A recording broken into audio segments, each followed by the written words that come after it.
Analytics, I can say, is analyzing the data and making sense out of it to make perfect strategies with it. Okay. Yeah. So statistics is the whatever you can see in my PPT. Statistics is the mathematical analysis. So in layman term, what I can say in statistics, we generally do all the analysis part using our pen and paper, right? You want to calculate some mean, median, mode, and all everything. We in statistics we are doing using pen and paper. But in analytics, the we use some softwares and all, right? Some Excel is a very basic software. Then we have Minitab, SPSS, and all, right? So obviously, in layman term, you can say in statistics, you always have to deal with small number of data points or a small data scale. In analytics, you obviously will be doing the analysis for a huge number of data points. Okay. Have you heard about this term, marketing analytics, sales analytics, right? So have you heard this term like marketing statistics or sales statistics? No, right? Because marketing and marketing in marketing perspective or sales perspective, the data points are always huge. Like there are huge customers, and the company is getting huge data from those customers. So they have to deal with huge number of data points. So that's why this term analytics comes there, not statistics. Getting my point? Yeah. Always try to understand like I know few of you are from not from engineering background, from commerce background and all, right? So always try to understand analytics or statistics, whatever, with some examples so that you can remember every time. So this is what the basic difference of statistics and analytics. Okay, right. And in technical term, you can say like in analytics, we're dealing with large number of data points. So the interpretation is very much important. Dealing with the data, anyone can do. Okay, anyone can run Excel, anyone can run SPSS, anyone can run Power BI. But what is the meaning of that data? Okay, after running the analysis, what is the meaning of that? What is the interpretation? That is important. So that comes under analytics part. Got it? Anyway, I'll be sharing this PPT, or you'll be getting this PPT. You can read all those points. Okay, so in business analytics, obviously, whatever data we'll be doing we'll be using for an analysis purpose, that will be obviously some business purpose will be there, right? So I was talking about marketing analytics. Okay, so marketing analytics means what? Suppose I am doing some marketing analytics and market research, both are have the intercorrelation, you can say. So in marketing research, we are getting some data, we're gathering some data, and after that we are analyzing those, right? So in marketing research, whatever data we are getting, there the data analysis should have some business purpose. Okay, so I talk about my experience. Like I was working for market research intern in Kantar IMRP. Okay, so in there I had to collect the data. So I was working for insurance project. Okay, so what I was working, like my work was like to collect the data or collect the customer feedback, you can say, from the insurance holder. Okay, so company, that is obviously the project of the company. Suppose LIC is giving me the project. Okay, LIC is giving the project to Kantar to gather customer feedback. After that, what? After that, those data will be analyzed by the analyst, and that will be used for business perspective. So customer satisfaction means what? This data will be analyzed for further improvement of the insurance policy. Whatever improvement can the company do for making this customer experience smooth. Okay, so that this customer, if they want to buy any insurance again, so they will choose my company again, or they will refer the same company to any of the friends or colleague of that particular individual. Okay, so there is some business perspective. So this is what you can say the meaning of business analytics. Okay, clear the basics. You always should know this term whenever you are doing some, like whenever you are reading analytics, difference between statistics and analytics. Clear? Anything you want to say? All right. If you have any confusion, you can interrupt. No problem. Okay. Then there are few terms, basic terms of statistics or analytics, whatever the variable, element, data set, and observation. So, can anyone tell me, like you already have heard about this term, right? So directly go to the example. Okay. So this is one data points, a small data points, like the company name is there, the stock exchange on which the company is registered, then the annual sales of the company, then earning per share of the company. Okay, so these are the few company names. Okay, so these company names are what? These are the elements. I can consider this entire entire data as a data set. In this data set, this company, there are how many companies? 5 companies. So I can say there are 5 elements, right? Yes. Yeah. So these company names are actually element here. So 5 elements are here. So how many variables are there? 3. 3 variables, right? Yeah. The stock exchange is one variable. Uh, then annual sales is one variable, and earning per share is one variable. So what is the observation then? The observation is The what? variables that are defined for the company. Yeah. Right. So particular value of the variable for a particular company. Suppose this company Keystone, what is the earning per share? Is 0.86. So this is one observation. 0.86 is observation for the variable earning per share for the element Keystone. Right? I hope everything is clear. Remember this example so that you always remember the term. I always say to remember the example so that you never forget the terms. If you just go by the definition, no, one day you will definitely forget that. I guarantee you, like if you are in an interview and someone is asking you for analyst profile, and they will ask very basic question in the interview. What is mean, median, mode? What is element? What is variable? What is observation? Okay. So that is a pressure situation. If you forgot those terms in the pressure situation, so company will definitely judge you in a negative way. Okay. So remember this example so that you never forgot. Okay. Then there are the business analytics revolution. It started with there are four methods you can say: the descriptive analytics, then diagnostic analytics, predictive analytics, and prescriptive analytics. Okay, so what is descriptive analytics? In a very basic term, descriptive analytics define what happened in the past. Okay, then in diagnostic, why did it happen? The reason behind the happening.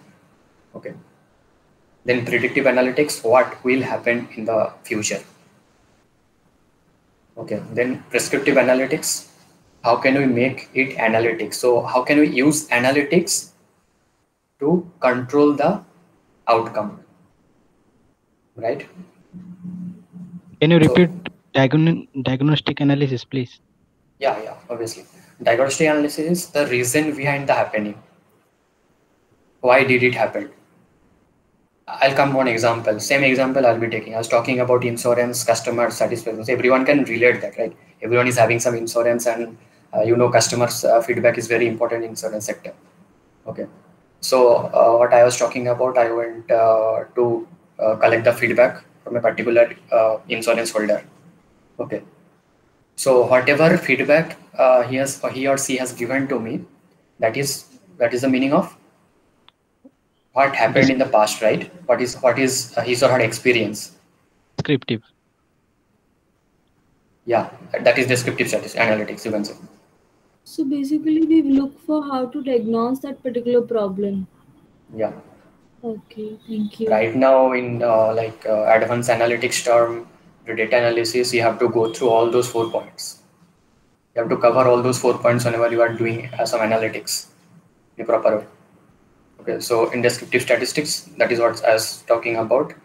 So the feedback he or she has given to me, that means what happened with that particular individual in the past from the company. What was his or her experience? That is what he or she is sharing, right? So that is descriptive analytics, you can say. Next is diagnostic analytics. So after gathering the data, okay, if someone is saying, I'm asking the individual or the policyholder that how much rating you'll be giving to the policy, what to say, the policy representative. What is the term there? From whom we buy the policy? I forgot the term. I forgot that. The representative from the company, right? Agent? Yeah, agent, right.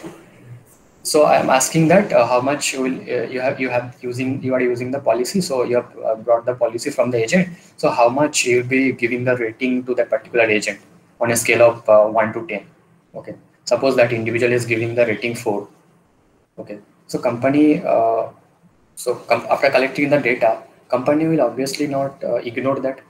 Okay. They'll be doing some analysis. Why this individual is giving 4 to my agent? Obviously, he or she is having some bad experience with my agent. Okay. So what was the reason? What was the reason behind giving a 4 to that for agent? Okay. So that is what diagnostic analysis. Clear till now, these 2 points? Yes. Yeah.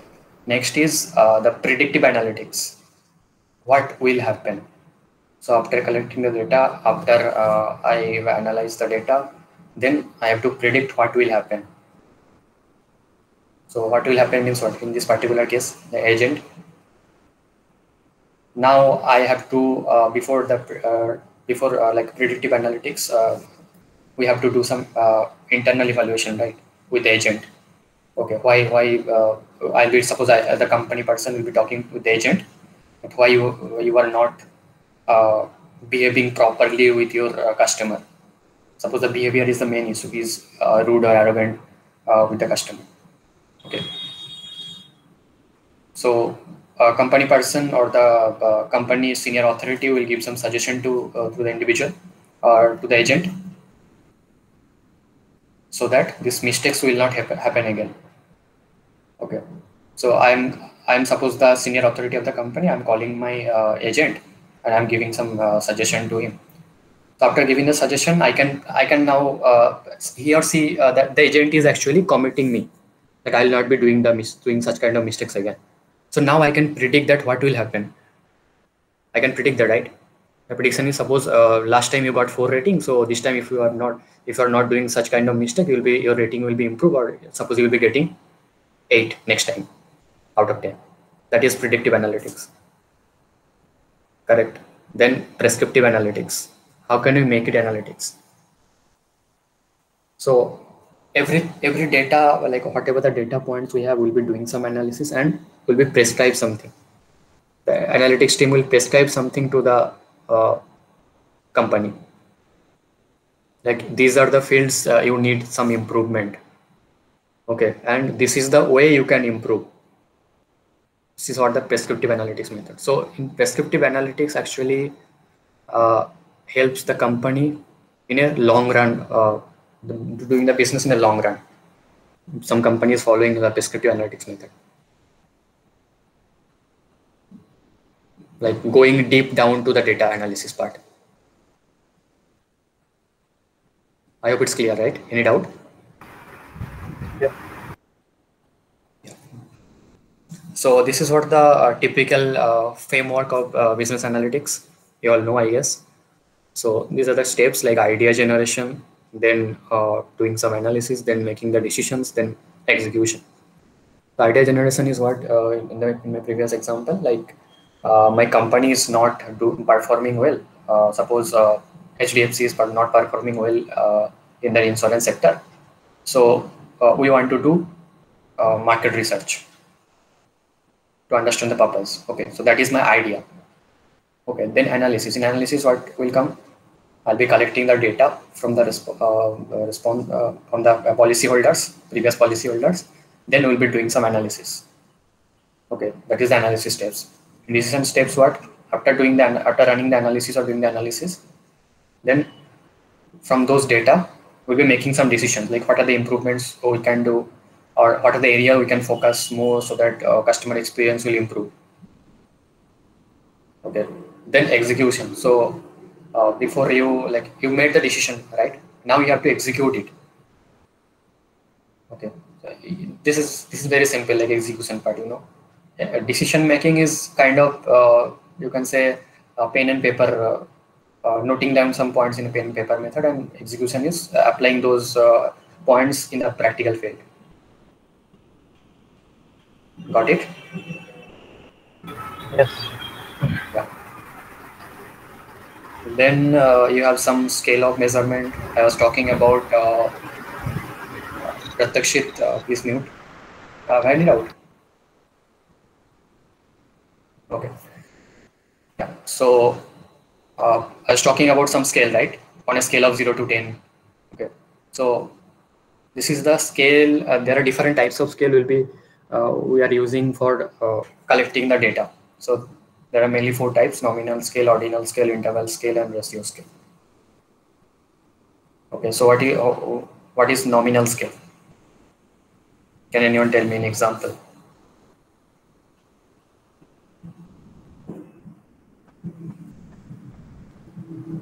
Any example of nominal scale? Your enrollment number itself is a nominal scale. Your name itself is a nominal scale. Your enrollment number you are getting na 21 BSP HH01 C something. That is the nominal scale. So data, label, or names used to identify an attribute of element. A non-numeric label or numeric code may be used. So numeric code in your name, that is the non-numeric label. I can identify you by your name or by your enrollment number. So enrollment number is what? That is a numeric code, right? Numeric code. Yeah. Now you all should remember what is nominal scale. I've given you the best example, what you can relate. Next one is the ordinal scale. So in ordinal scale means the name itself suggests there will be some order or rank. So suppose the example is that you are giving your BA NCP1 exam. In your section, people will be getting different marks. So according to that marks, I'm ranking the students. Suppose out of 20, someone is getting 20, someone is 19, someone is 17, like that. So I can rank those particular individual using the marks, right?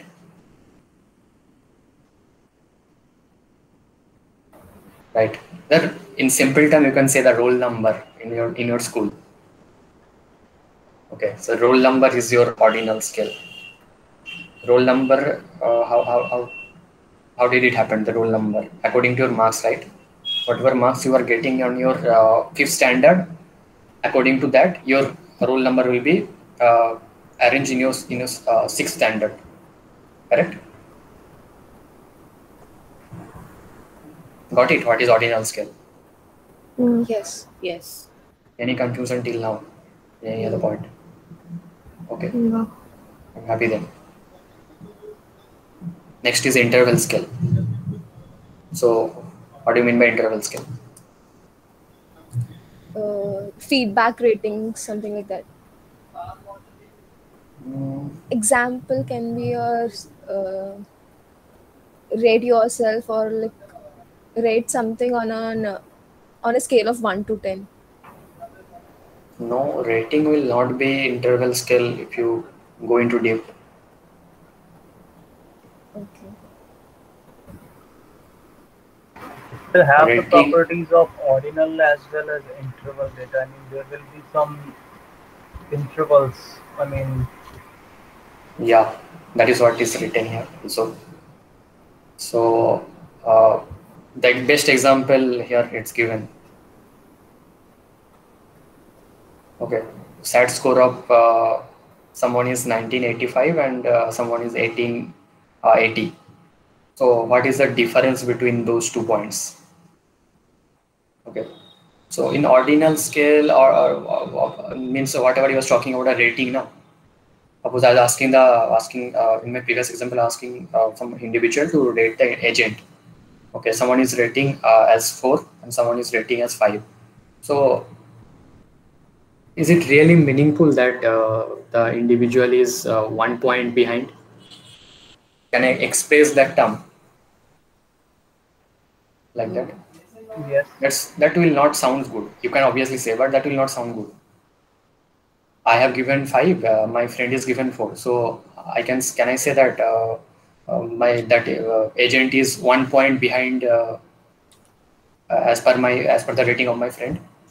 No, that doesn't make sound. No, That but doesn't if you're sound good. comparing two agents, the rating of two agents, then you can maybe differentiate that this person is better than the other person. Like the example Yeah, you gave of chat score. So if there are that two is. candidates, yeah. Mhm. That is what you are saying. That is better than the rating is better than someone. Okay. But I was talking about I am giving 4 rating and someone is giving 5 rating. Is it really meaningful that I am saying that difference between this rating is 1? No. No. No, doesn't make sense that much, right? But here in the score, I can say I got, suppose you are getting on DA out of 2020 and someone is getting 15. So you can say like I got 5 marks more than my friend, right? So there is some interval, Hmm. right? This is the best example you can remember. I hope it's clear. Yes. Next is ratio scale. Okay, so ratio means what? You can represent something on the terms of x by y, right? Again, I'll go to an example. Okay, I'll take that book example. Okay. So suppose today I am buying one book, a business analytics book that is of rupees 200, and during Diwali time there will be some offer in Amazon. So the price of the book goes down to 100. Okay. So can I say that right now I'm buying that book on 200 rupees. My friend bought during the Diwali time on 100 rupees. So my friend can say me, right? You have brought the book twice than my price. Yeah. Yeah. So that is what how can I get how I'm getting that twice done. 200 divided by 100, right? Comparing the prices. Yeah, 200 divided by 100. Comparing x by y. Clear? Yes.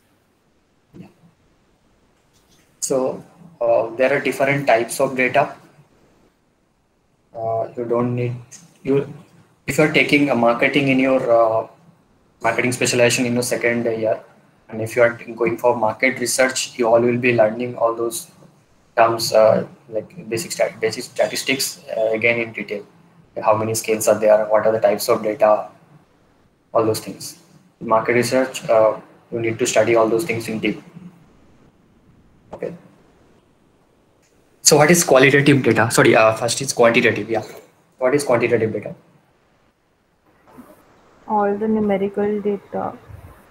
Perfect. Perfect. All the quantitative data, all the numerical data. Yeah.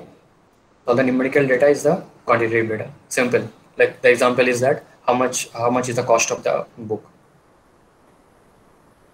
How many siblings do you have? How much is the fee of your college? Okay. How many students are there in your section? That's it. What is categorical data? The labels or names, A right? qualitative one. You didn't get quantitative. No, I'm saying categorical data refers to also like the qualitative, like we are talking about our names only. We can't say our name is 1, 2, 3, 4. It can like a particular unique name is like we having. So Something that nominal. But it can be Nominal and scale. numeric, no? How can your name be numeric? No, I was saying categorical data might sometime be numeric also. your name cannot be categorical. Yeah, our name can't be categorical. You remember ordinal scale. Exactly. So categorical data, generally the ordinal scale will come under the categorical data. When labeling something, okay. Can you please Right. explain? But even the nominal categorical? data can be categorical, right? If I'm making a data of all the people who are present here, I can characterize them as male and female. That again would be nominal data. I'm labeling them as male or female, and again it's a category. But your name cannot be like categorical, no? My name cannot be category. Yeah. Yeah, you are making the category with respect to gender. No, that is fine. But you are saying that ordinal scale can be categorical, and I am saying that even nominal can be categorical. Correct me if I'm wrong. Obviously. I am saying that your name cannot be categorical. I am saying that ordinal scale will obviously come under categorical data. Yeah, whatever you are saying, that is correct. Like the gender part. Okay. I am just making the category, na, using the gender. Got it. Yeah. So yeah, any doubt? Anyone was saying something? Okay, fine. So in categorical data, the labels and the names. Okay, labels or names are used to identify an attribute of each element. So here names mean what? He was talking about gender, like male and female. That considered as name. Okay, so that is why how I make the category. How many female are here? How many male are here? Okay. So labels is, suppose you can say, if I'm going to buy fruits, if I'm going to buy apple. So there are different label sticker is attached with the apple, right? According to that, they are the fruit seller is segregating, correct? They're making the category, correct? Yeah. Yes. That can be one example. Okay, so I hope it's clear, categorical data.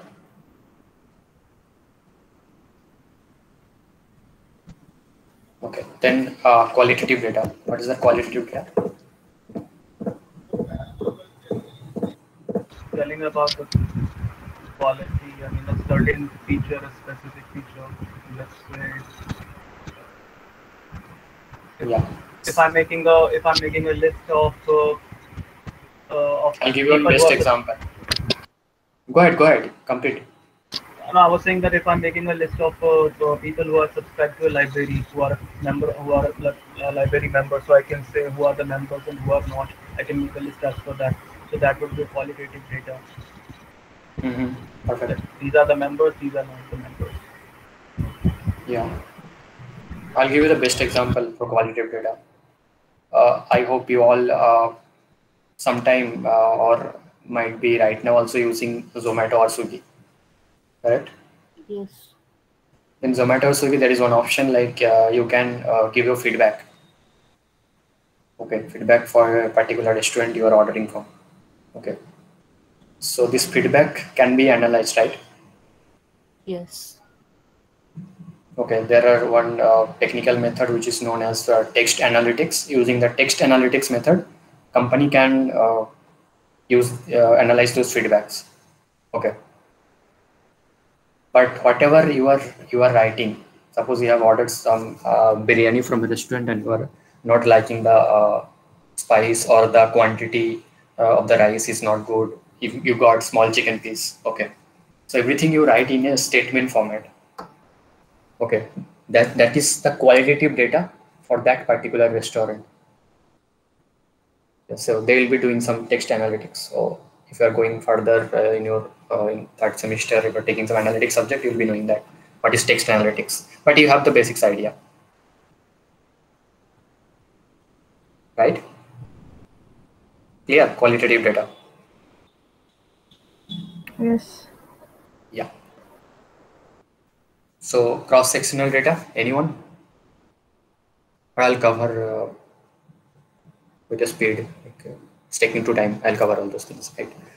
In cross-sectional data are collected at the same time, approximately at the same point of time.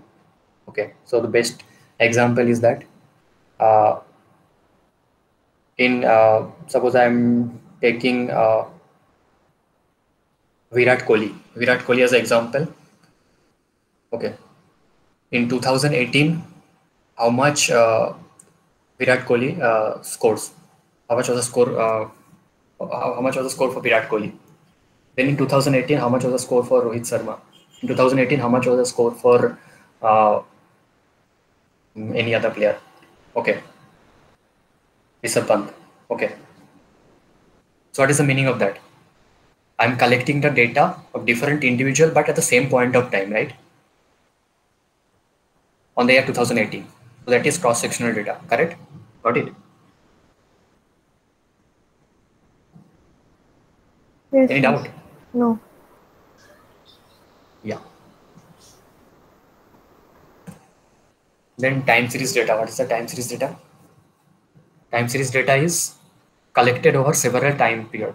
Now my sample is 1. Suppose only Virat Kohli is my observation. Okay, I'm collecting the data from 2015 to 2021. How much he scored? So in 2018, what was the score of Virat Kohli? In 2015, 2016, 2017. Okay, so I'm collecting the data on several time period, right? The time period is varying right now. The previous example, it was only for 2018. Right now, I have different years. Clear, right? Any doubt? No. Okay. It's basic, bro. Yeah. Suppose the example you gave for cross-sectional data is collecting the scores of different players of particular year, whereas coming to the time series data is like collecting the score of only Virat Kohli in Different year. 5 years, yeah, from 2015 to 2020. Yes. That could be an example, right? Yeah, obviously. Okay, got it. Then longitudinal data. What is that? Can I anyone give tell the me? same question, same example, like collecting Rohit Sharma, Virat Kohli, Dhoni's data, like from 2015 to 2020? Yes. Yes, correct. So longitudinal is a mix of cross-sectional data as well as what was that? Time Time series data. This data. Okay. I don't need to explain it right now. Next is primary data. What is primary data? Which is collected in the first hand, like research or Perfect. First reviews, data. first hand data. Yeah. First-hand data, you can say in layman term. So I was talking about the working on a market research company, right? I was collecting the feedback. So that is the primary data for me. Okay. So after collecting that, what is the another term? The reverse of primary data? Secondary data. Secondary Yes. data. So I'm collecting the data, collecting customer feedback. So that is the primary data for me. After collecting the data, I have uploaded the data in a third-party site. Okay. You know some data, what from you can download the data. There is one site called kaggle.com. Okay. One is data.world.com. From there, you can find lot many data series. Okay. That is public platform. Okay. Someone has collected the data and they have uploaded there. Okay. So I have uploaded, suppose my data set in kaggle.com, and suppose Pratyakshit is downloaded the data and he is using for his analysis. So that is a secondary data for Pratyakshit, right? Got my point? Yes. Yes. Yeah. So now you know what will be the pros and cons of primary data and what will be the pros and cons of secondary data. So pros of primary data is that as I am collecting the feedback or collecting the data directly, so the data will be authentic, right? I am the researcher and I only go and collect the data. I'm only going and collecting the data, so that will be more authentic. I know how to ask the questions because I'll be doing the analysis. Okay, what analysis I'll be doing, according to that, I'll be asking the questions. So that is the pro, like data will be more authentic in that particular purpose. Okay, then you have the authority whether you can you make it public or not. So you have the authority, and the data is being collected real time. Okay, so these are few pros. Then I'll go to you can read all those things. I'll be sharing that. Then cons, like what are the cons? More Suppose, time taking, yeah, perfect, 1 point. and you need to spend a It's lot of time and money. yeah. So money, can anyone relate how what is that? Time to you can understand. Like I have to ask so many questions to the individual. It will if my questionnaire is too long, then it will take 30 minutes, 1 hour, 1.5 hour. Okay, and time consuming means what? So I'll give my example. So I was working for Kantar. Kantar office was there in the one corner of Kolkata, and suppose they have given me the database. Okay, the database of a particular insurance company they are providing. Okay, I called some individual or the policy holder, and he has given me the address on a different corner of the city. Okay, suppose Kantar office is in South Calcutta, and I have to visit to that policy holder to North Calcutta. So now you can understand how much distance I have to travel. I have to bear all those expenses. Okay, right? And not me, but obviously company will bear all those expenses. So there is a huge cost involved in that particular part, right? Quality-wise, there can't be any drawback with the primary data, right? Quality-wise, Yeah. you are talking about pro or con? Cons. The quality-wise, there can't be any cons with the primary data, right? No, it depends. Yeah, go ahead. No, I'm just saying no, because we are going and collecting the data, so the quality might be correct. I mean, as you said, it's an authentic, and whatever the data you receive will be correct. Yeah, data will be authentic, and quality will obviously be high compared to secondary data. Now, I can't guarantee that quality will be as per what you want. Obviously, no. There might be miscommunication, or suppose the way you are asking some questions now, that has a different meaning. Okay, you are not actually conveying that particular meaning to the individual, to the respondent. Getting my point? Yes.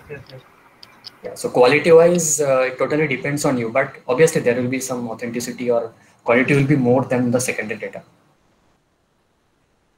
Okay, so this was the main con, like cost involved in primary data is high, and it will take more time.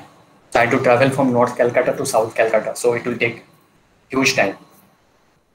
Okay, if it's like secondary data, I can just download it from any website within 5 minutes. Okay, so this is what the con of primary data. And secondary data pro is what? I can get the data, it is easily accessible, you can say. I can get the data within 5 minutes. Okay, it's very affordable, so you don't need to spend that much. There are some free websites are there, like I already told, kettle.com, data.world, all those things, right? It's affordable for me. Okay, right? So these are the few points. You can read all the remaining. In con is that what is the con? There will be too Data much may of not be redundancy and filtrations Yeah. that would be required. Data may not be authentic or reliable. Like I was collecting the data for a purpose, but if I am not telling you the purpose, if you are using my data points, downloading from a third-party website, how do you know that what purpose I had used my data? Okay. Right. And how can you rely, like someone, I am asking please rate the agent of the insurance. Someone is rating 4, but I am typing it as 8. So there is, how can you rely that? Got my point, right? Why is the purpose so Yeah. necessary to know? As long as you know, as long as the labels are clear to you. I mean, Obviously. I am the researcher, like for my primary data, I have made the labels as per my research. But what was the purpose of my research? If you don't know, you are using my data points, there can be some problem, right? could be. Yeah. Yeah. Okay, anyone, someone was saying something? No, right? Okay. Yeah, this Fine. data may mislead someone. Mislead someone means, can you elaborate? If I collect the data and I may publish the data in wrongly, or something different from the real. Then if anyone got the data misled from the real topic, I think. No, that's what I said. No, I had used for different purpose, but you don't know what was the purpose I was using for, or my research objective. You don't know. You are using my data, secondary data. Yeah. So obviously your purpose will be different. Yeah. Misleading is different thing. Like misleading means some what to say. I am just deviating your point using the data set. No, that's not the thing.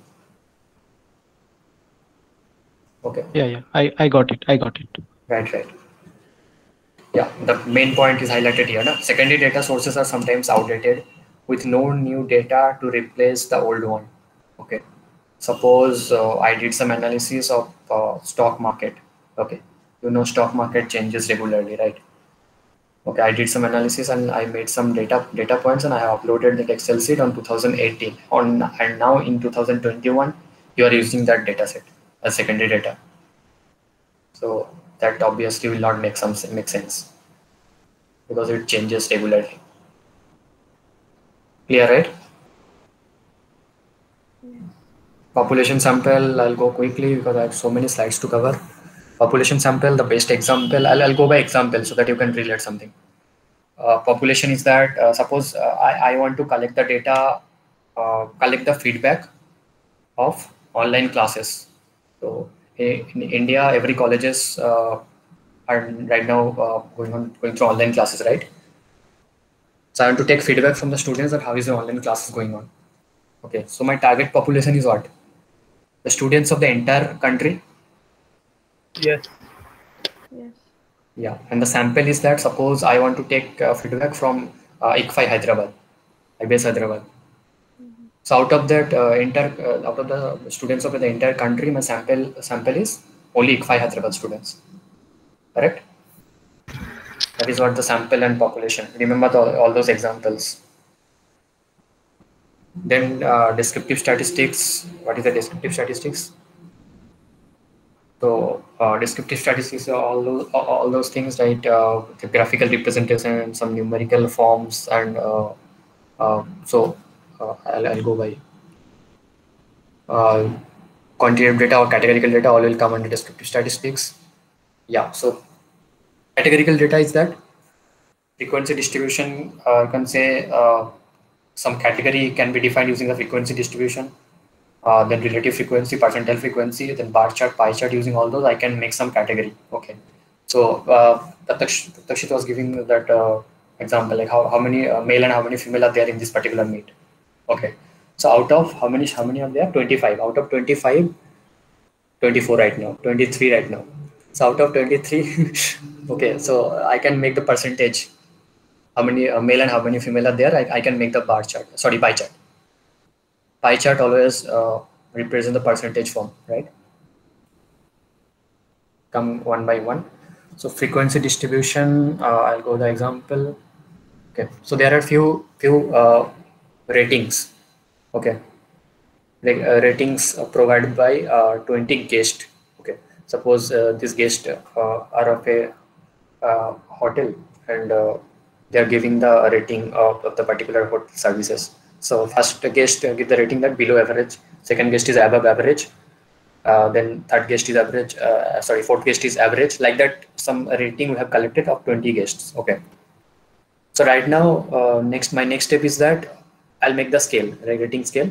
This poor, below average, average, above average, then excellent. So how many out of 20? How many of them given poor rating?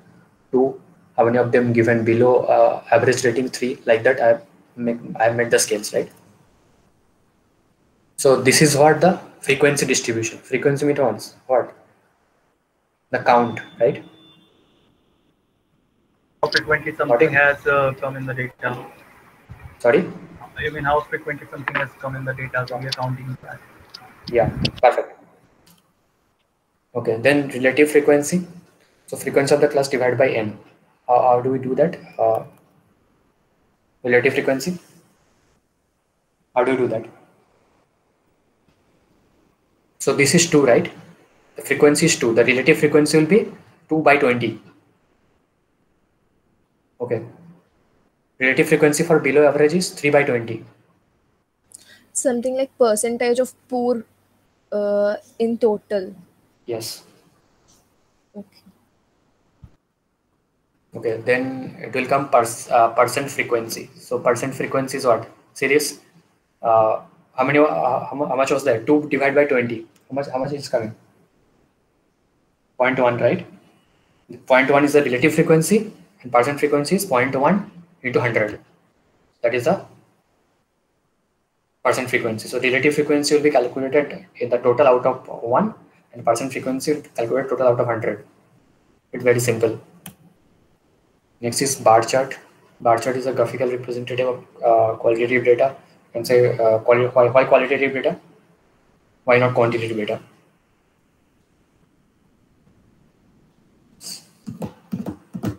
See this. This is qualitative data because I am making the scale. Right.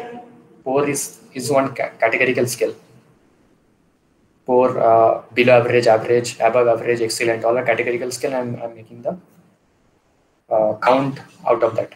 How many of them given 2? How many of them given? How many of them given poor? How many of them given below average? Okay, so this is I am making this bar chart with respect to some category. Correct?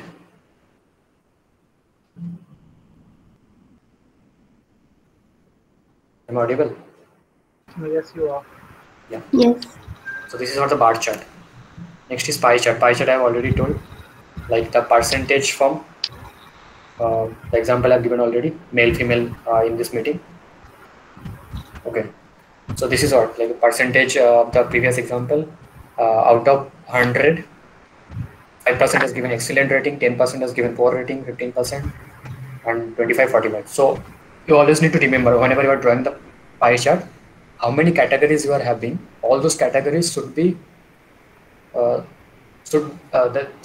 percentage of all those categories should be equal to 100. Okay. The next one, like summarizing the quantitative data with the frequency distribution, some dot plot, histogram, cumulative distribution, steam and leaf display. These are few visualization kind of thing. Okay. So in frequency distribution, I'll go by example quickly. Okay. So this is some sample. Okay. In frequency distribution, whatever sample you first have to arrange it from smaller to largest, or small to large. Okay. Correct? Yes. Yes. So what is the smallest number here? Can you find that? What is the smallest number? I guess 52. Okay. So 52, and the largest number is 109, I guess. 109. Okay. So after making that, I can make the interval. Like I'm making the scale 50 to 59, 60 to 69, 70 to 79, like that. 100 to 109. In 50 to 59, how many samples are there? There are 2. Okay. 60 to 69, how many samples are there? 13. Okay. Like that, I have made the scales right now. And then, okay. This is what the histogram I can make. In 50 to 59, in this particular range, there are 2. In 60 to 69, there are in this particular range, there are 13. Okay, like that I can make the histogram. This is what the histogram plot. Okay, got it? Yes. So this is the frequency distribution. Then dot plot. Dot plot, what? This is a scale, right? So 50 to 110, I've drawn a scale, and I just put the points over here as per the observation. So this is the dot plot. Okay, dot plot and scatter plot both are different. I come to scatter plot. This is what is scatter plot. This is what is scatter plot. Okay.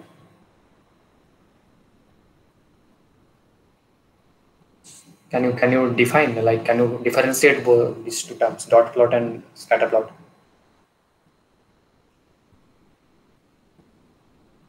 Scatter plot is that with respect to a particular variable, the another variable will change.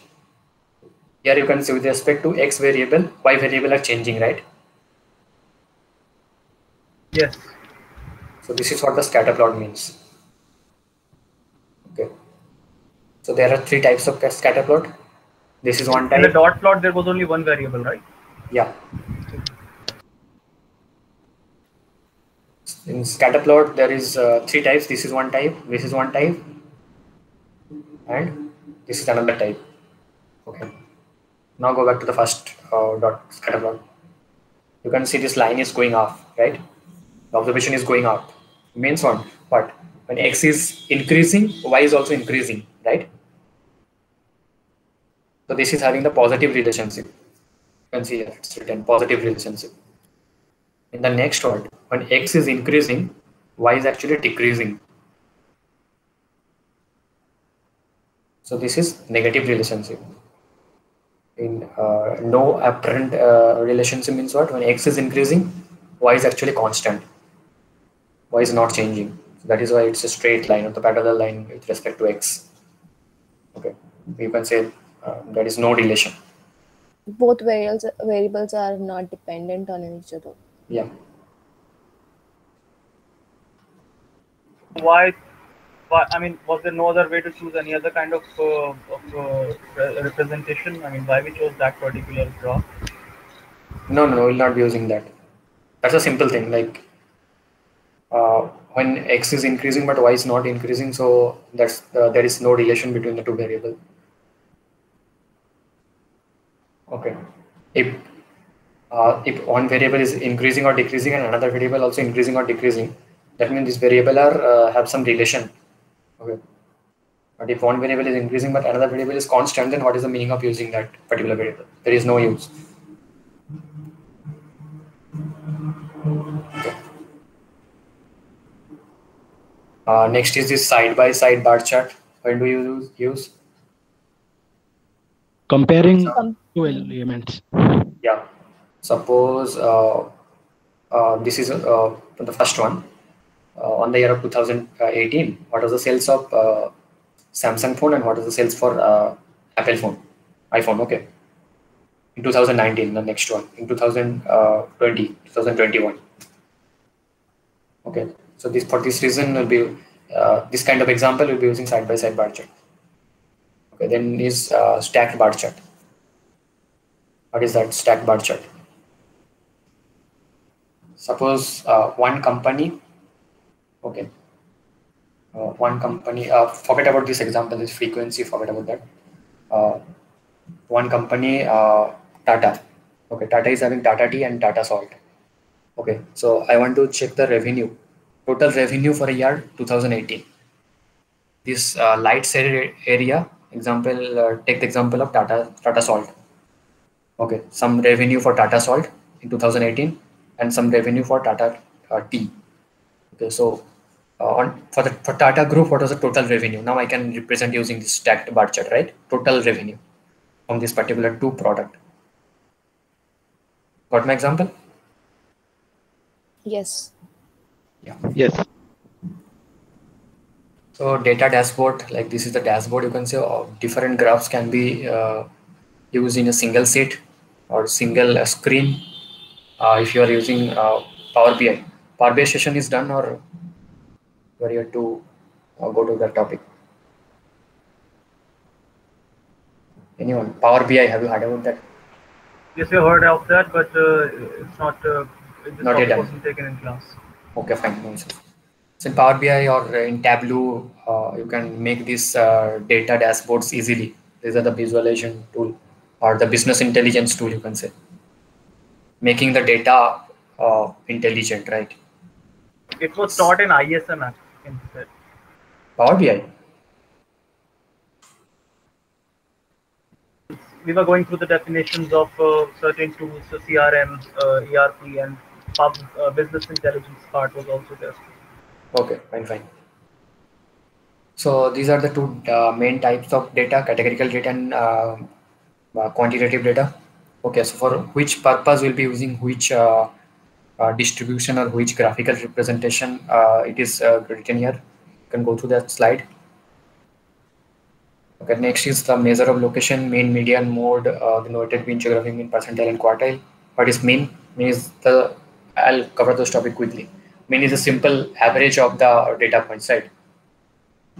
Simple average. Yes. The sum of the total data point divided by the number of data point. Simple. Summation of xi divided by n. Okay. This one simple example is when what is median? Median is a middle value, right? So you have to arrange the data set in ascending order, when smallest to largest. Okay. So there are two different scenarios when the data point is in like odd number. Okay, data how many points are here? There are 7 points. So data point is odd number. So how you can make it? You can easily make it, right? The middle point you can easily find when the data point is in odd number. Correct? Yeah. So when the data point is in even number, there are 8 observations. Average So of middle two numbers. Perfect. Average of middle two number. What is the mode? Most frequent. Yeah, most frequently occurring number in a data point. So this is the data set. You can see that 550, this particular number is occurring several times. 7 times is occurring. This is the 550 is occurring actually maximum times in the data set. So 7 times. So that is 550 is my mode in this data. It is percentile. You all know, right? Percentile is your IBS score. Got 90 percentile, 95 percentile means what? 90 percentile means what? 90% of the students are below than you, right? Yes. Yeah, you can see this 80 percentile means what? 80% students are below than you. Okay. So these are the steps you can see. Using these steps, you can find the percentile. Okay, I'll give one example. Okay, so this is my data points. Consider this as a marks of a student. Okay.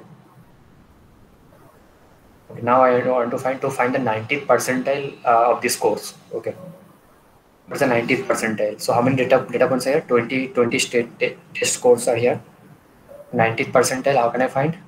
90% into 25, so 0.9. Okay. 0.9 is the I'm getting. Then I have to multiply again with the number of data points. It's 25. Now I'm getting what? The index is 22.5. So when you are getting this index as continuous data type, or the fraction is there, you have to round it up to next whole number. As 22.5, so I'll be taking as 23. Okay, so what is the 90th percentile? The 20, you always have to arrange it in ascending order before you go for calculating the percentile. See this is in ascending order. Now I'll go directly to my 23rd position. Okay, so what is the 23rd position? This is what the 23rd, 23, 24, 25. So 98.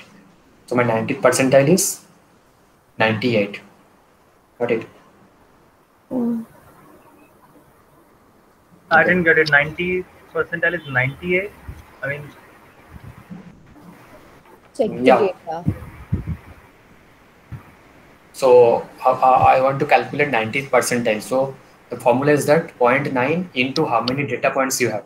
90th percentile. So 90 divided by 100. okay. I got it. Sorry. Yeah. There are two scenarios. You will get the index in continuous format, or else you will get it in a whole number. Now it is in a continuous format, and continuous data. Fraction is there. When you are getting the fraction, you just round it up this particular number to next number. Okay. So in the next example, I want to calculate the 20th percentile. So 0.2 into 25, I am getting 5 as index. So this is the whole number, right? This is the whole number. 5 is a whole number. Average of 5th term and 6th term. Yeah. So you have to take the average of the index. You have to take that number, the index like the 5th number is 1, 2, 3, 4, 5. So 62 is the 5th number. Then the 6th number, 66, and take the average of those two. Whatever index you are getting, take that number, that position, which number is coming, and the next position number. Then take the average. So 64. Okay. So 64 is the 20th percentile in this particular data. Clear? Okay. Next is range, interquartile range, variance, standard deviation, coefficient of variance. So range is obviously the largest value minus the smallest value in the data. Okay. So here, what is the range? Like my smallest value is 525 and the largest value is 715. The range is 715 minus 525. So 190 is my range. Okay. Simple way. Then what is interquartile range? So interquartile range, it's the quartile. I'll go to that graphical representation. Yeah. So what is this graphical representation name as? Can you tell me? The left side one.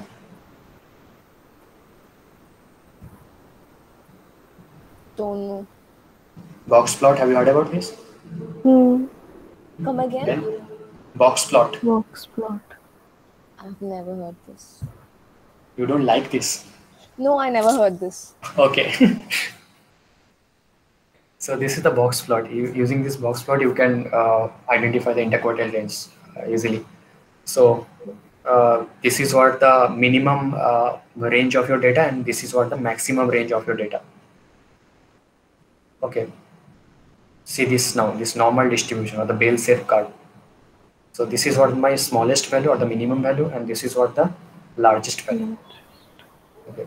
So now I am dividing my entire data set into different parts, like first 25% of the data, then next 25% of the data, then another 25, then another 25. 4 sections. Total 100% of the data is being segregated to the 4 sections. 25 करके, right? ये बीच में जो आता है, like this shaded portion, middle का 25 plus 25, so 50% of the data from Q1 to Q3. This data actually represent as interquartile range, middle 50%. Simple term. Got it? Yes. Q1 to Q3 is the middle 50% of the data. In this particular line, this left whisker or the lower whisker, you can say this is the under 25%, and this upper whisker is also considered as 25%. Okay. So in this data point, the middle value is also known as the median. So where is Q2 then? Q1, Q3 I am talking about. What is Q2? This median is actually represented as Q2. Perfect. Got it, right? Yes. Did I miss any topic? Interquartile range is done. Box plot done. Yeah, how to find IQR. So interquartile range, again, you have the even number of data point and the odd number of data point.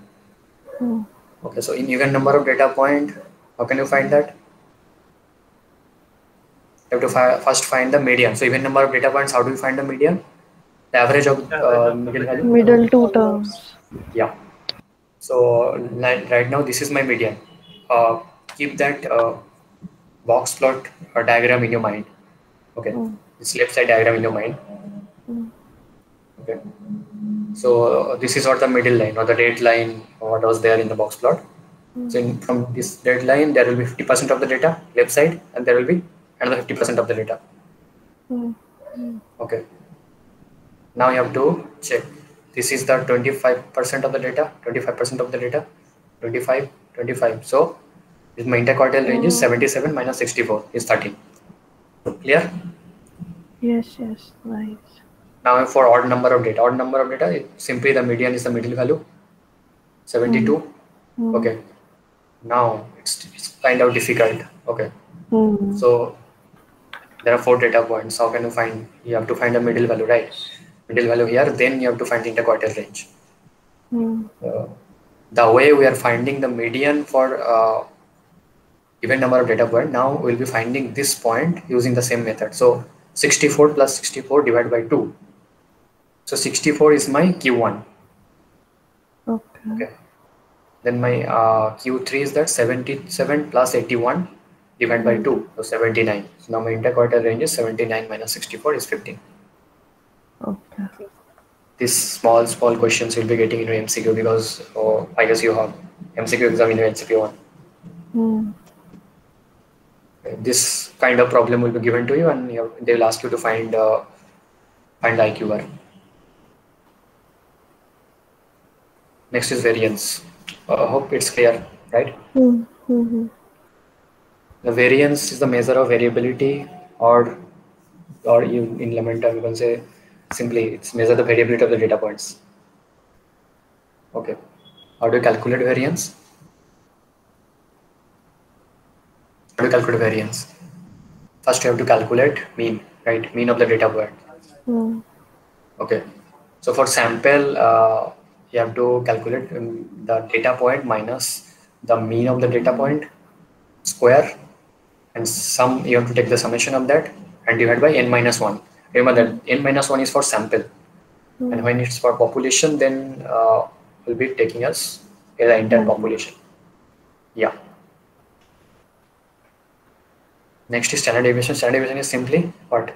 Square root of variance, right? Square root or square of variation? Square root.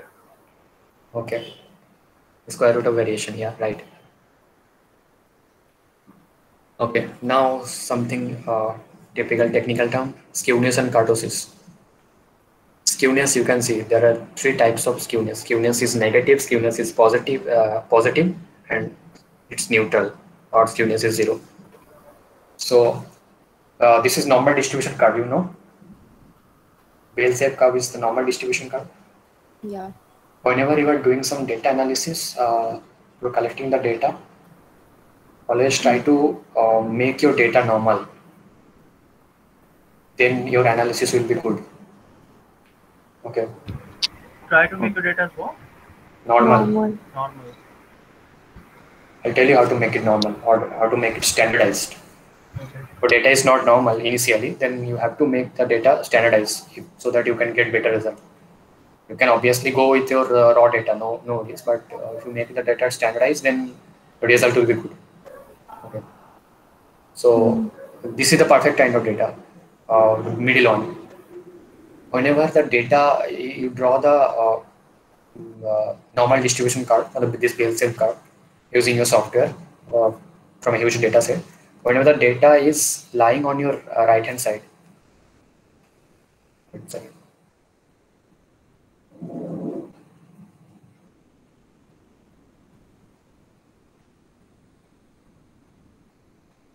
whenever the data is lying on your right hand side, okay, then what? It's negatively skewed. Remember, the right hand is negative, kind of like different, you know. Left we say negative and right we say positive, but here in skewness it's different. Your right hand will be negative. And whenever it's tilt towards your left hand side, then it's considered as positively skewed. Okay. If it is not tilt towards your left hand side or right hand side, it is what is it? Straight, then it's a normal distribution. Okay. In kurtosis means what? Degree of peakness. You see that, right? Degree of peakness. You can see this is like peak is lower. It's something slightly increasing, and it's too much, right? When it is too small, the peak is too small, then I say it is the kurtosis is negative. When it is normal, or similar to previous one, right? Middle one. So it's the kurtosis is 0. When the peak is too high, then I can say the kurtosis is positive.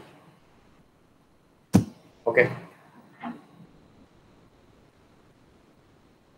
Yeah. Now I was talking about some standardization, right? You have to make your data standardized. So you have some data points. Can you give an example? I mean, where to use? I mean, when to use skewness and kurtosis, and what kind of interpretation?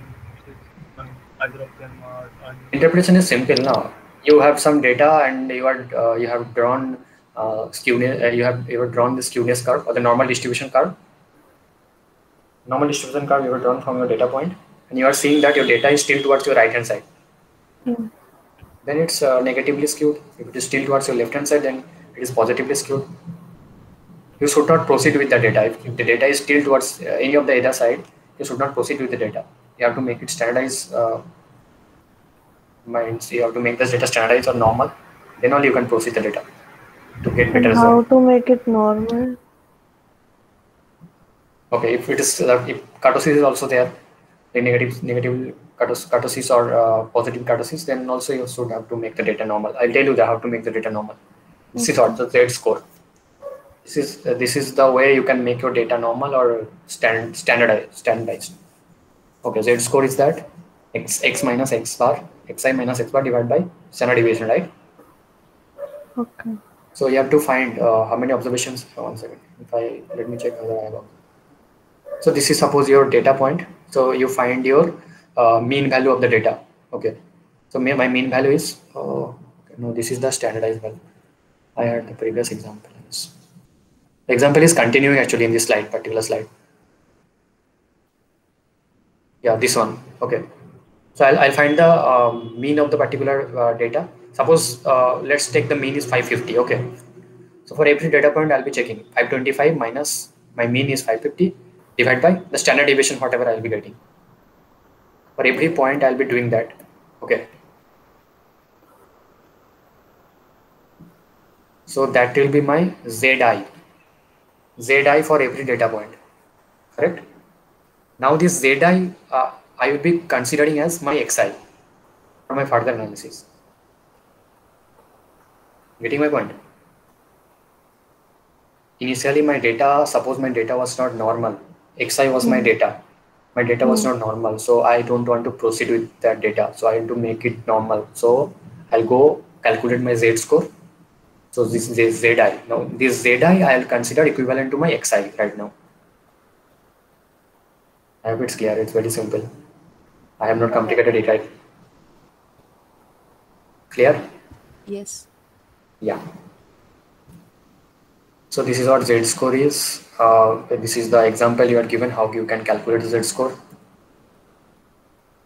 Then what is that? Yeah, covariance and correlation. Okay, you are talking about variance and standard deviation, right? Now it's covariance and what is covariance?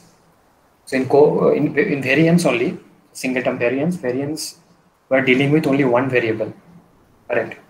Xi only. In covariance, there will be more than one variable, Xi and Yi. Okay.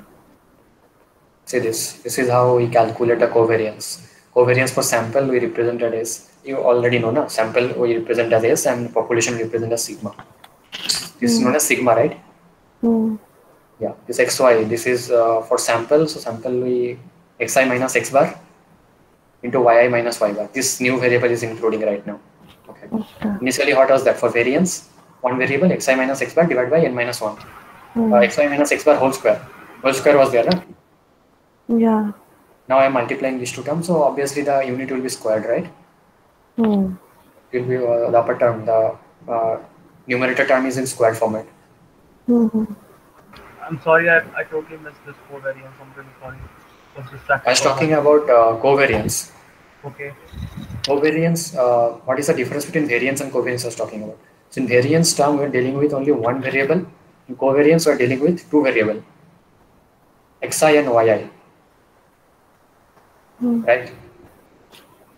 So this is the formula. How do you calculate covariance? Covariance for population, covariance for sample. Remember, always we generally deal with the sample. So always your numerator will be n minus 1. Sorry, denominator will be n minus 1. So correlation. Correlation itself, the term signifies that what's the relation between the two variables, right? I was talking about two variables xi and yi. What is the relation between these two variables? That is what a correlation. So how do you find a correlation coefficient? Okay, correlation coefficient for sample it's represented as r xy. So it's the Can you please explain why do we use covariance and why do we use correlation? Where the simple thing when it's talking about correlation and correlation means what? There will be obviously more than one variable, right? Then only we can find the relation between two variables or more than two variables. So whenever we're dealing with more than one variable, then your variance term is simply considered as covariance. You can remember like that. This is Okay. not the like technical way I'm talking about. This is not the technical thing. Okay, I'm just talking the way you can remember things. So covariance is just for one variable I was talking about variance, and for two more than one variable now I'm talking about covariance. Okay. Okay. Co means what? Co-worker, co-something means more than one will be More present than something. yeah. Yes. So this So is why how we right. so basically, in this particular thing, we are doing combined standard deviation of x and y upon standard deviation of x into standard deviation of y, right? Yeah. Okay. Standard deviation of x and y. No. I missed that. This is the covariance, no? Uh-huh. Covariance of the variable Okay. s Okay. x y c divided by this Yeah. divided by the Stand. standard deviation of x and standard deviation of y into standard deviation Okay. of y. Okay. Now I think I have the example. I'll show you. This is what the correlation coefficient. Correlation coefficient can be between -1 to +1. It lies between -1 to +1. So whenever you are calculating correlation coefficient using this particular formula, it will obviously come in between -1 to +1. So the can check that the value near -1 indicate that strongly negatively correlated. Okay, negatively correlated means what? One variable is increasing, but the other variable is actually decreasing. Decreasing. Yeah. Yeah.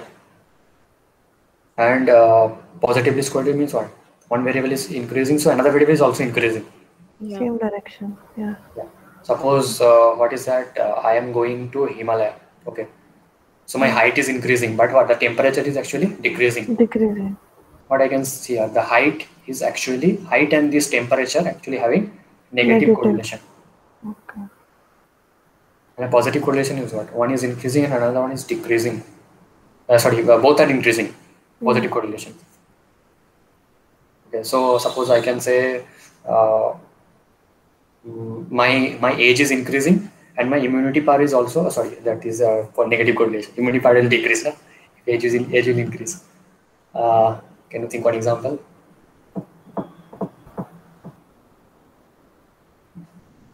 Yeah, suppose I'm giving I as a company as a insurance company giving some gift to the person. So if my gift quantity, like the frequency of gift, every month I'm giving gift to a particular policy holder, so his satisfaction level will increase, right? I can say my company expense is increasing, or the number of gift is actually increasing in the x-axis, and y-axis the customer satisfaction is increasing. Okay, another best example. If I am spending more time to study business analytics, 1 hour, 2 hour, 3 hour, 4 hour, then my marks will also increase. Okay. So this is what positive correlation. And no correlation means what? One variable is increasing, but another is not. Another is having no impact on that. Okay. Okay. Right. What example you can see?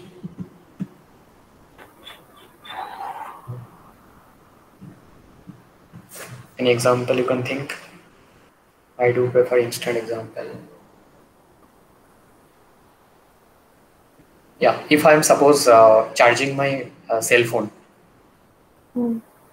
Okay. So will that be having any impact on my charging part of my laptop? Obviously no, right?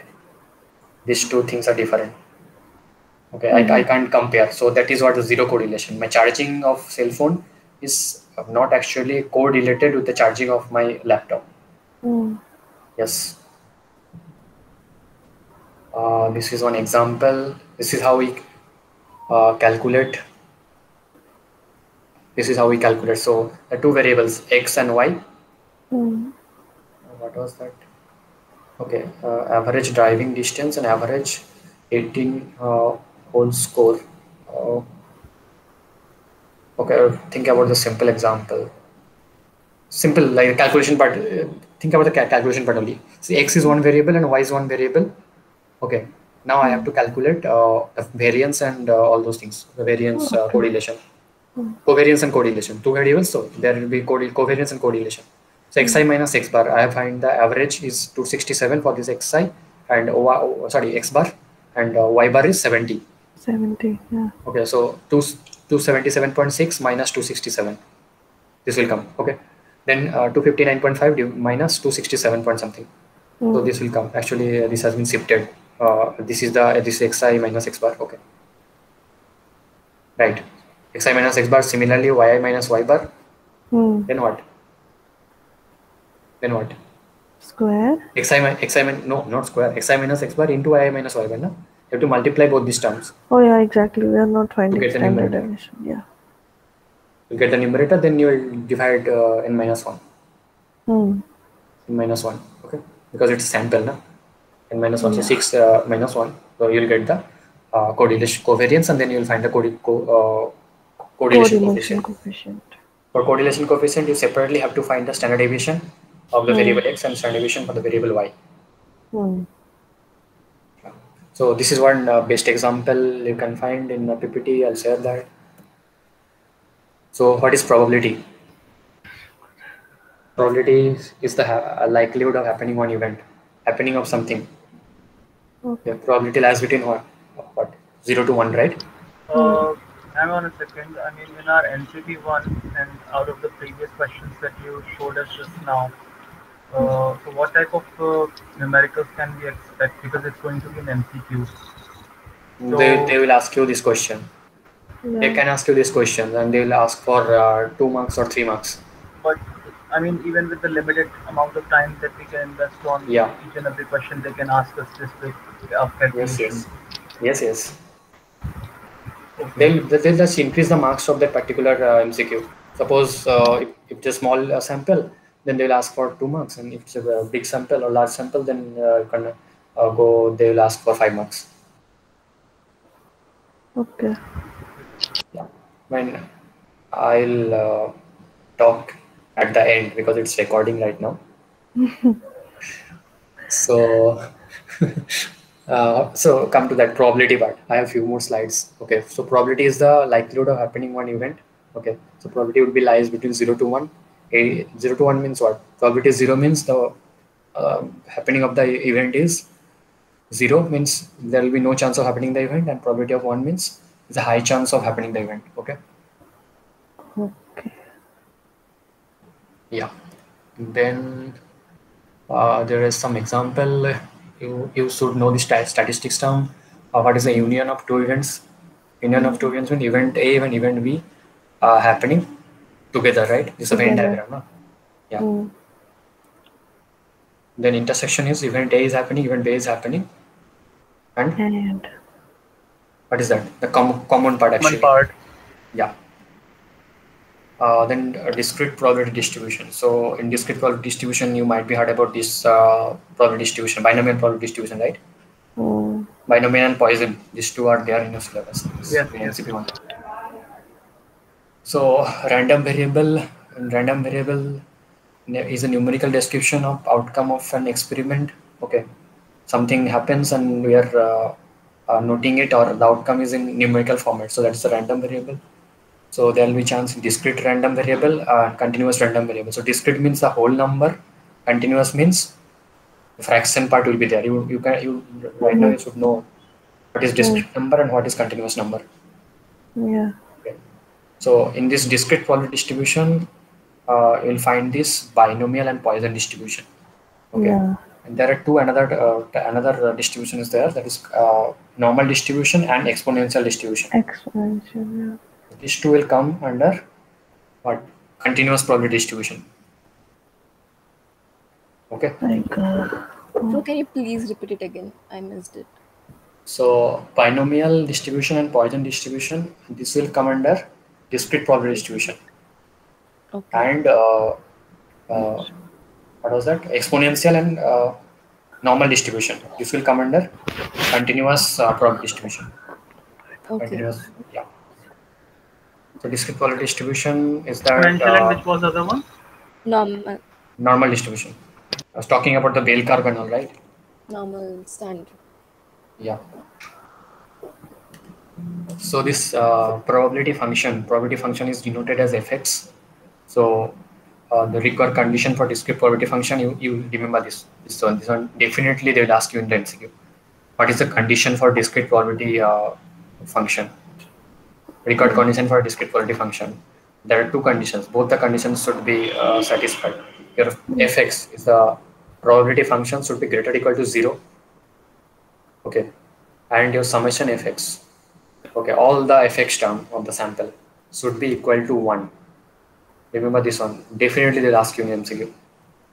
Done. Noted. Yeah, so this is one sample example. Okay, units sold and the number of days. So there is no unit sold, 80 days are there, there is no unit sold, and 50 days are there, 1 unit sold of a particular product. So this is what the fx is. Fx is, how do you calculate fx? No idea. Frequency. Total number is how much? 200? Yeah. How many days are there? 200? Hmm. So out of 200 days, in how many days we sold 0 unit? 80 divided by 200. Okay, so this is what my fx is. This is how we find fx1. This is fx1. fx2 is what? 50 divided by 200. fx3 is what? 40 divided by 200. Correct? Yeah. This is how you find fx. And Can you just mentioned something about discrete and continuous, right? Can you give the definition for it? One. Discrete is that, you know, the discrete number and the continuous number. Can't recall it right now. Sorry. Discrete number is the whole number. Yeah. Anyone? Like, matlab, number of people in a class, so they will be discrete. You can count them 1, 2, 3, 4, 5, 6. But on the other hand side, if it's temperature of its, or if it's in the form of height, then a decimal part will be included. That is the continuous part. Okay, got it. Thank you. Yeah. So in discrete number, there will be no fraction.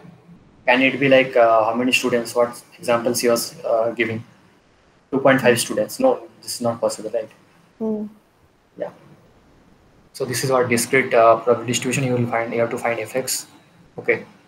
Then the discrete uniform probability function, this is represented as fx is equal to 1 by n. So n is a total number of variable you have, a total number of elements you have, or the data you have. Okay. Then this is like the elaboration part, right? 1 by n means what? 80 divided by 200, right? Yeah. So the expected value. I've heard this term, expected value. This is the mean of the random variable.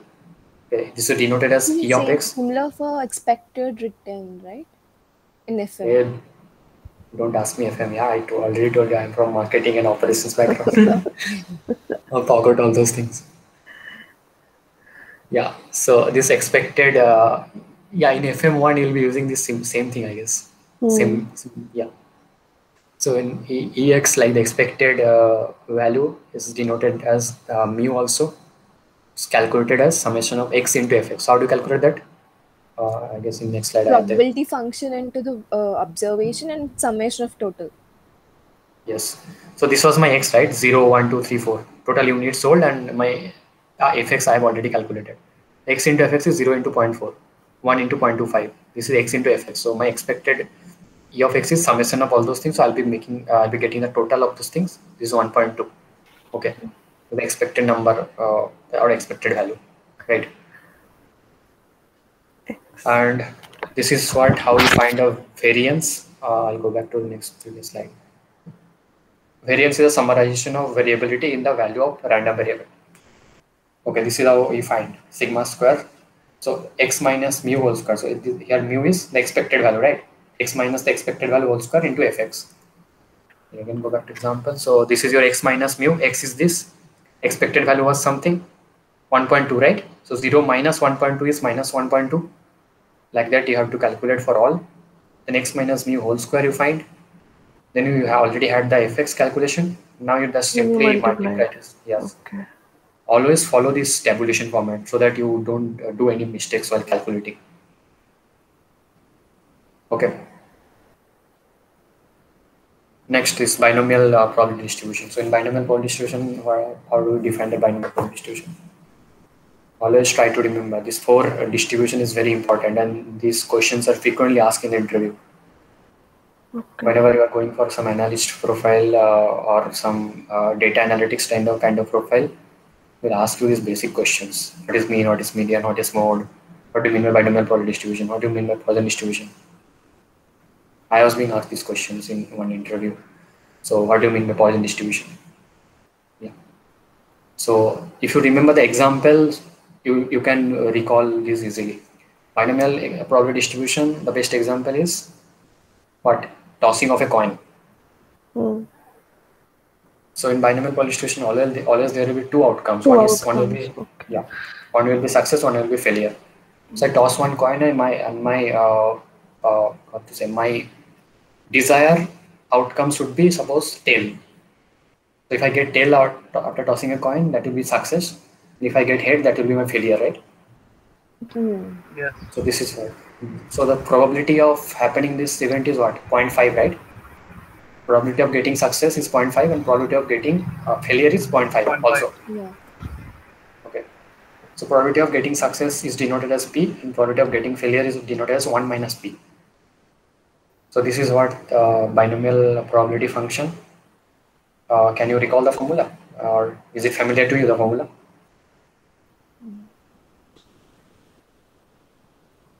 Is it familiar to you? Not really. Let's see. Studied it in that preparation. And in, Yeah, that's why I asked. Are you familiar with that term? You might be familiar with this NCX p power x 1 minus p whole power n minus x, right? So you might wonder where is that c part, right?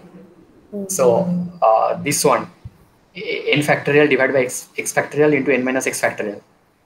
So this is actually the what to say? If I break that NCX combination part NCX, I'll be getting this one. N factorial by R factorial by N. If you are engineer, then you should know. If you are not engineer, no worries. This if I break that NCX part, then it will come. Formula is same only. NCX p power x 1 minus p whole power n minus x. Okay. Notice you don't have to calculate using manually, so I guess you all have brought the calculator, scientific calculator. Combination function NCX. What is NPR? I forgot. NPR, the permutation part. NPR is n factorial by n minus x factorial. Yeah. Okay, got it. Permutation will not be used. Combination will be used. Yeah. Yeah. Fine. One second. I'm getting one call. Just hold on 1 second. Okay.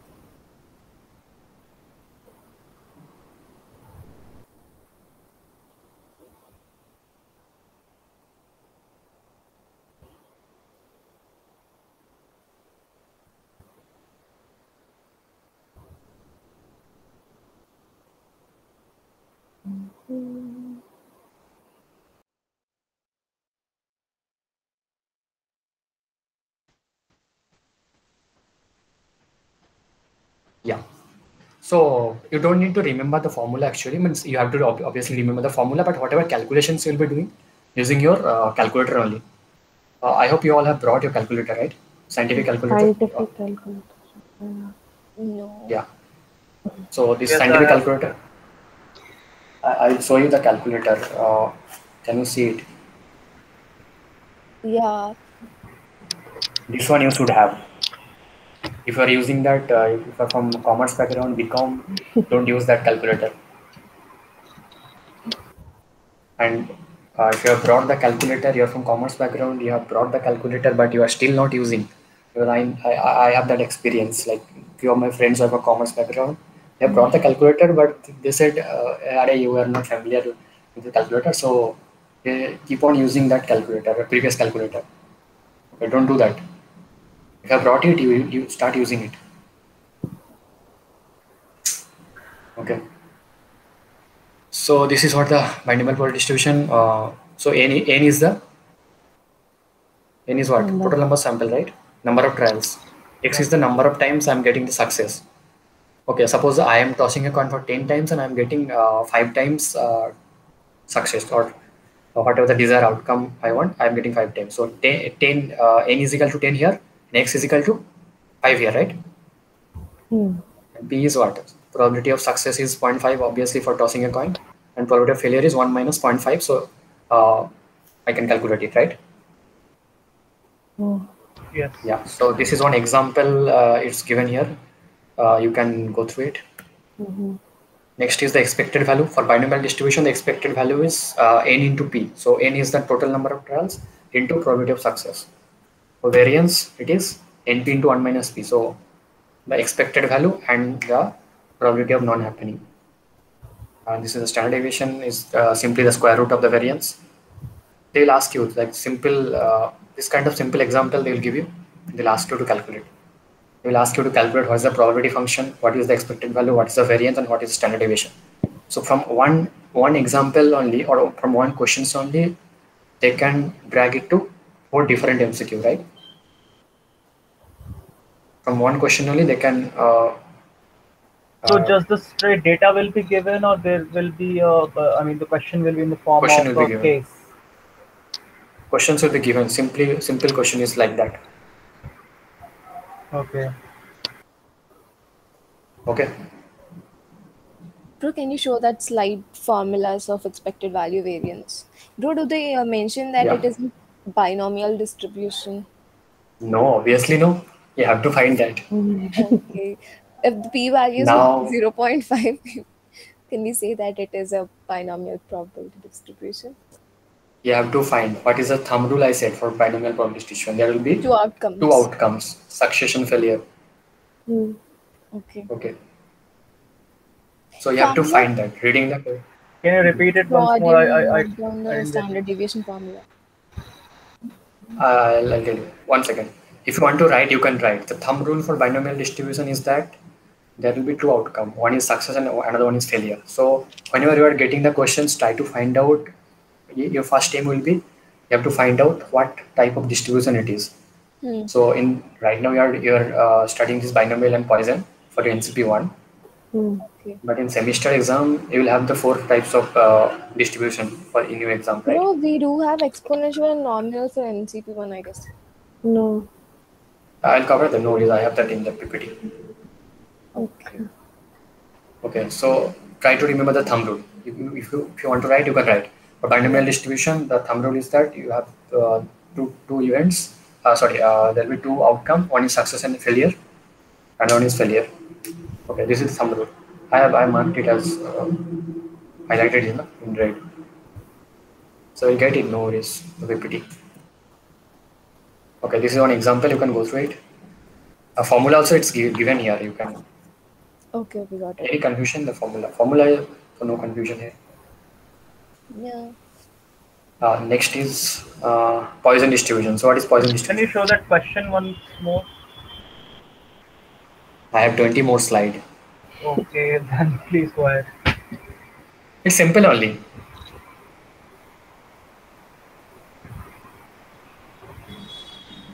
I'll be sharing my number. No worries. People who are there till the last, that means they are interested, and I am interested to help you out. Shukriya. If I could. Yeah, Poisson distribution. So Poisson probability distribution, what is the thumb rule here? How do you identify it's a Poisson probability distribution? More than 2 outcomes? It's a guess.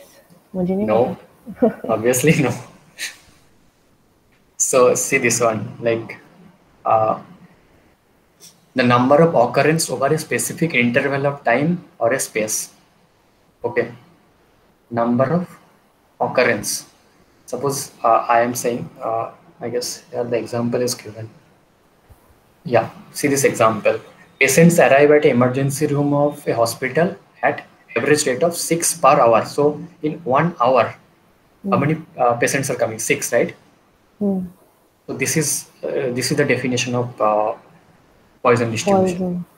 In a particular time interval, how many like events are occurring. Okay. Remember this one. Okay. I'll repeat once again. In a particular time interval, how many events are occurring? 6 per hour, 6 patients per 1 hour. Okay, so this is the example. And yeah, Poisson probability distribution. So this is the Poisson probability function, mu power x into e power minus mu. What is mu here? Mean number of occurrence, right? In the interval. In the questions you can find. What is that? Average rate of 6 per hour. Hmm. Okay. So mean x means what? The desired thing. How many I want? E is, there will be a particular value for E. In your calculator you can find E. If you remember this thing, it's fine, or you can directly put E in your calculator, scientific calculator. Okay. Okay. And divide by x factorial. The factorial also you can do using your scientific calculator. So just check this example once again. So there are 6 per 1 hour, and what is the probability? The question is what is the probability of 4 arrivals in 30 minutes? Now you have to, there is a twist in the question. I was talking about 1 hour, now I am talking about 30 minutes. Yeah, so I have to convert that. Mu is equal to 6 per hour. So half an hour में कितना? 3, right? So mu will be 3 here. So 3 power, my desired is 4, right? I want 4 arrivals. So 3 power 4 into e power minus what? Minus mu minus 3 divided by 4 factorial. So this is what my probability function, Poisson probability function for the probability distribution. Okay. So next one, I have, I guess, 146 slide total. Right now I'm 132. So this is continuous probability distribution. So there are mainly 3 types: uniform probability distribution, which is not there in your syllabus, what I remember. Then you have normal probability distribution, and then exponential. So I'll directly go to normal probability distribution. Already you are familiar with this Bell-shaped curve, right? This is what the graphical representation of normal distribution. Okay, so the entire family of normal probability distribution is defined by mean mu and standard deviation sigma. Okay, so this is what when Do we have any rules to find that the question is in normal probability distribution? I'll come on example. Okay.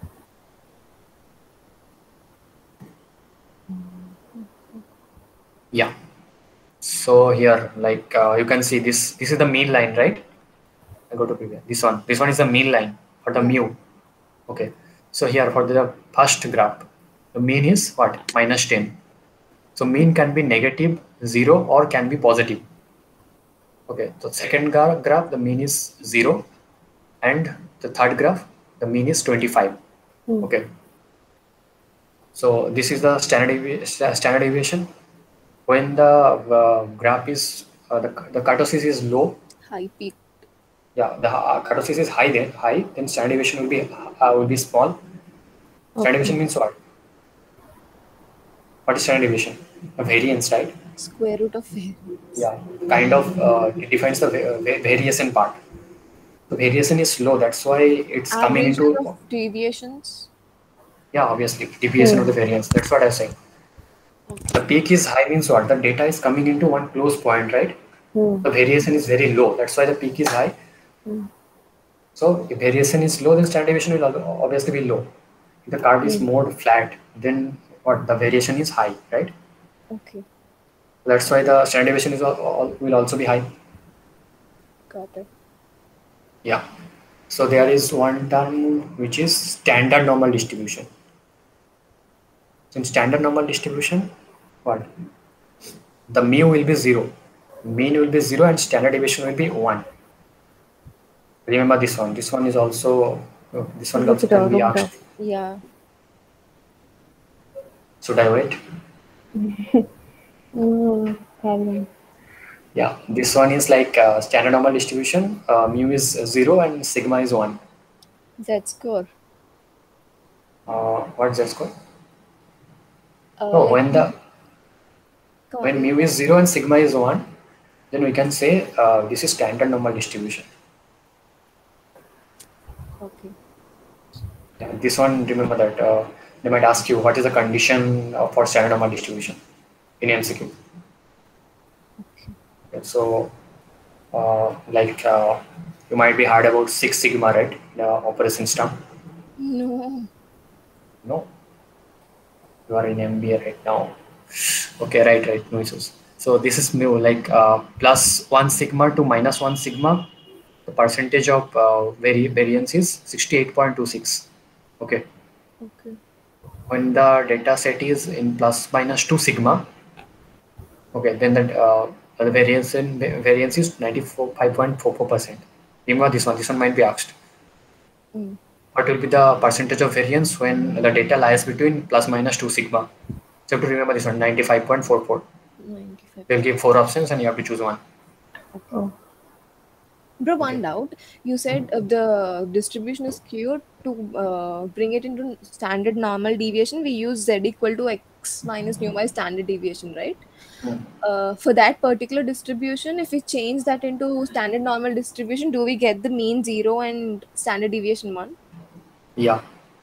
of the z scores? Do we get? Yeah. Okay. So standard normal, your mu will be 0 always. Fine.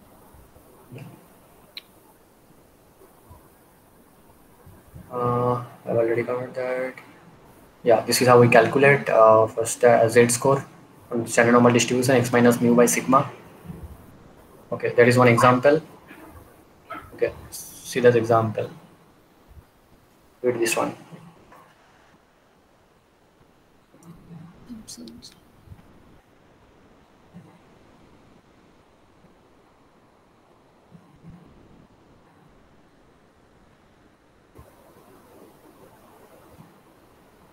$20 gallons, right?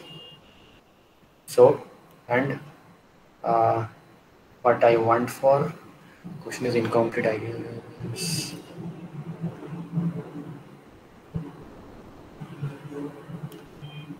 It's 15.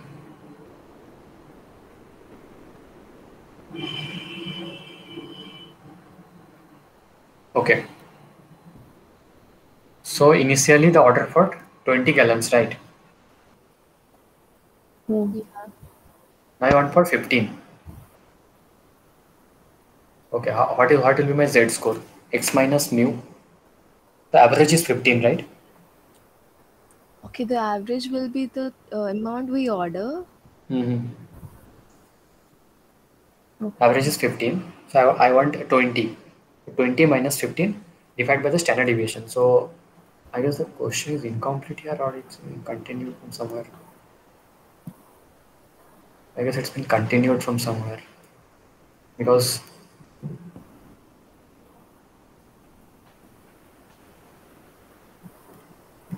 okay, I'll give a simple example. Forget about that example. I guess this is incomplete, I guess. Suppose the average is average of you're ordering something, and average order is 15. Okay. Now I want to order some amount, which is 20. 20 amount, 20 quantity I want to order. Okay, and my standard deviation is 6. The variance of the data, the variation part is defined. Okay, so my standard deviation is 6. What will be my z score? X minus mu divided by sigma, right? The simple thing. Z score is 0.86. Yeah. I'll share the link I said initially. So in that you will find so many examples. Table, right? Normal probability distribution table. We get find the values from minus infinity to 0.83. Yeah. So now you are getting the z score. Okay. You have that normal z score table, right? Yeah. From z score table, you have to find the probability value. Okay. So you all have the table, right? You all have received the hard copy of the book? No. Yeah. So sad.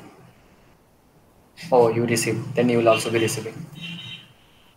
Okay, so this is how it's there in the book. Okay, it's there in the book. Okay. last page, I guess. Okay. So the Z table, or else you can find it in Google. Just write Z table, and you'll get a PDF format. Yes, sir. Have sent the PDF format in the group. Okay, then that's fine.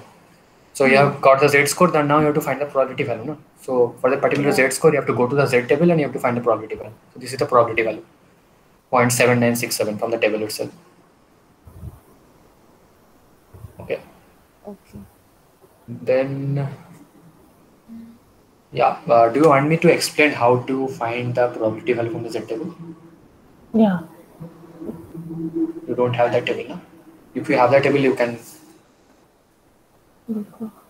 Yeah.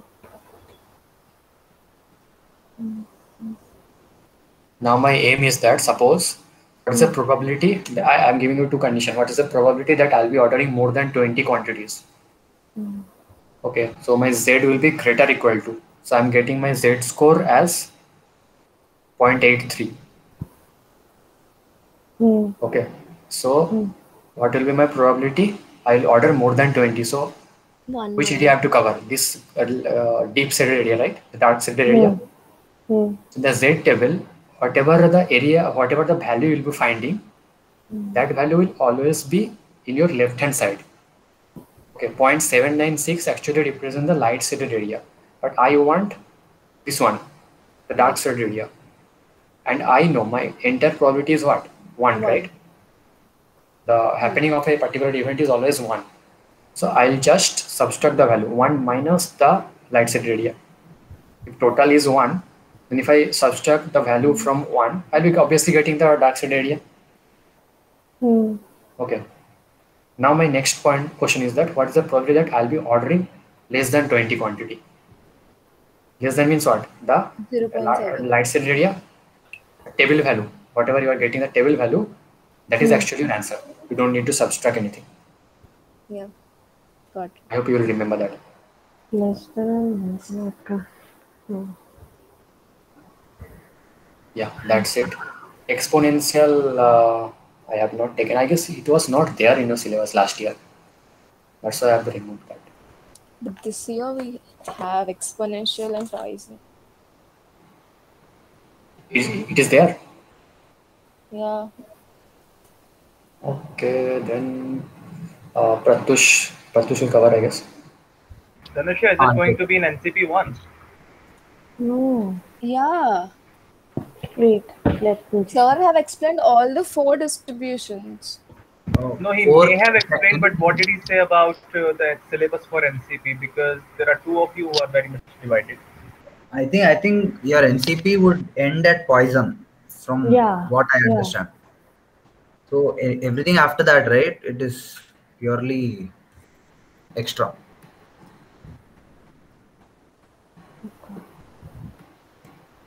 So that's it. If you want me to contact, then you can. This is my mail ID in the chat box. Bro, it's there in the syllabus, both binomial, Poisson, normal, and exponential distribution. All the 4 are there. No, if it is not covered in all the sections, it will not come in exam. Okay. They will take the common thing. Fine. Yeah, so what I was talking about, if you want me to contact, that is my mail ID in the chat box. You can make a note. If you are there in the LinkedIn, you can connect me. This is the link of my LinkedIn profile. And what else you want? You're going to give your phone number. IBS ID. Sorry? Nothing, you still use your IBS ID. No, it's there. No, it will not be deactivated. It will be there long time. Okay. Not going to give your phone number? Yeah. You want it? Yeah. Okay. So this is the notes link. You can find all the notes, and the YouTube channel. You can find the last year recording. Stop the recording. 1 second. Just stop. Let me stop the